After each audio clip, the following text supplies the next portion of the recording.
আমাদের ভাই সাম্যকে হারিয়েছি, কিন্তু আগামীতে এ ধরনের কোন অনাকাঙ্ক্ষিত ঘটনায় আমাদের ঢাকা বিশ্ববিদ্যালয়ে একজন শিক্ষার্থী যেন আক্রান্ত যেন না হয়, কোন চিন্তার ঘটনা যেন না ঘটে, এবং পুরোপুরি আমাদের ভাই বোনদেরকে নিরাপত্তার চাদরে বেষ্টিত করতে হবে, সেই দাবি জানাচ্ছে বাংলাদেশ জাতীয় ছাত্র দল। সেই সাথে আমরা বলতে চাই, ছাত্র দল প্রশাসনের উপর সেই শুরু থেকে শতভাগ আস্থা রেখে তাদের পদক্ষেপ অনুযায়ী আমরা ঢাকা বিশ্ববিদ্যালয় সহ পুরো বাংলাদেশের ছাত্র রাজনীতি পরিচালনা করেছি।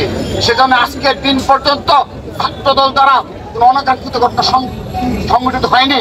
উপরন্তু এই রাজধানী ঢাকাতে আমাদের ভাই ছাত্র দলের পারভেজকে হারালাম, সাম্যকে হারালাম, কিন্তু আমাদের দ্বারা কেউ আজকের দিন পর্যন্ত কোনো ক্ষতিগ্রস্ত হয়নি। আমরা স্পষ্টভাবে বলতে চাই, ছাত্র দল মব কালচারে বিশ্বাসী নয়। সেজন্য গতকাল এই ঘটনা ঘটার পরও আমরা আমাদের নেতা কর্মীদের নিবৃত্ত করেছি, এবং আজকের এই সমাবেশ থেকে আমি সবার প্রতি আহ্বান জানাচ্ছি, আমরা আন্দোলনের মাধ্যমে আমরা আমাদের দাবি আদায় করব, এবং এই সম্মানিত ভিসি স্যার প্রক্টর স্যারের পদত্যাগের যে দাবি উঠেছে ছাত্র সমাজের মাঝখান থেকে, সেটি অবশ্যই তারা সম্মান দেখিয়ে আশা করছি তারা পদত্যাগ করবেন।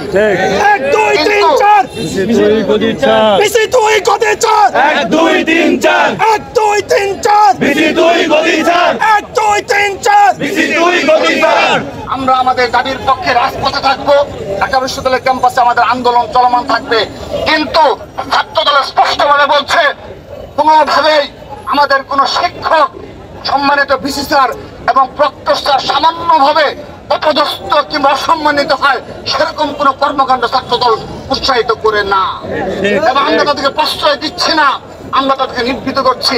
উপরন্তু সম্মানিত ভিসি স্যার গতকাল যে ধরনের আচরণ করেছে সাধারণ শিক্ষার্থী তথা ছাত্র দলের নেতা কর্মীদের সাথে, আমরা সেই ঘটনার নিন্দা জানাচ্ছি, প্রতিবাদ জানাচ্ছি।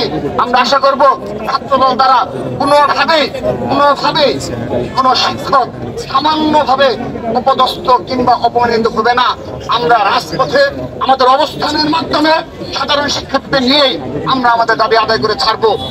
সম্মানিত উপস্থিতি, সর্বশেষ আরেকটি বিষয় উল্লেখ করতে চাই, আপনারা দেখেছেন আমরা আমাদের সাম্যকে হারিয়ে তার সহপাঠীরা, সেই সাধারণ শিক্ষার্থীরা হলে হলে মিছিল হয়েছে, এবং আমরা সত্যিকার অর্থে ছাত্র দলের আপামত যারা নেতা কর্মী রয়েছে, স্বাভাবিকভাবে এই অবস্থায়ও এই 15.5 বছর লড়াই সংগ্রাম করার পরও যদি এই সময়ে আমরা আমাদের ভাইদের হারাই, কি ধরনের হৃদয়ের রক্তক্ষরণ হয় সেটি আমার মনে হয় সাধারণ শিক্ষার্থীরা বুঝতে পারে।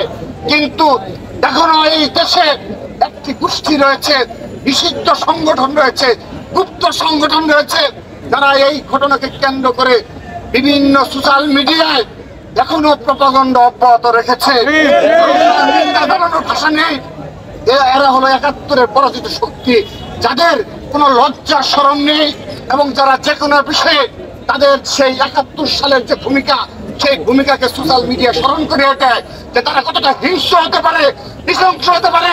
ছাত্র দল তার ভাইকে হারিয়েছে, হারিয়ে বিভিন্ন দাবি থাকতেই পারে, সেই দাবি বিবেচনা করবে সাধারণ শিক্ষার্থীরা, বিশ্ববিদ্যালয়ের প্রশাসন। কিন্তু তারা বিগত সময়ে যেভাবে অপপ্রচার চালিয়ে যাচ্ছে, এই সাম্য হত্যার পরও সাম্য সেই ঘটনা থেকে নিস্তার পায়নি, তারা বিভিন্ন অপপ্রচার চালিয়ে যাচ্ছে। আমরা নিন্দা জানাচ্ছি। একই সাথে আরেকটি কথা বলতে চাই, যদি আগামীতে এই রাজধানী ঢাকা সহ সারা বাংলাদেশে একজন ছাত্র দলের নেতা কর্মী আক্রান্ত হয় এবং ইন্টারিম সরকার যদি কোনো ব্যবস্থা না নেয়, আমরা সরাসরি সেই সরকারের পদত্যাগের দাবিতে ছাত্র দল রাজপথে নামব।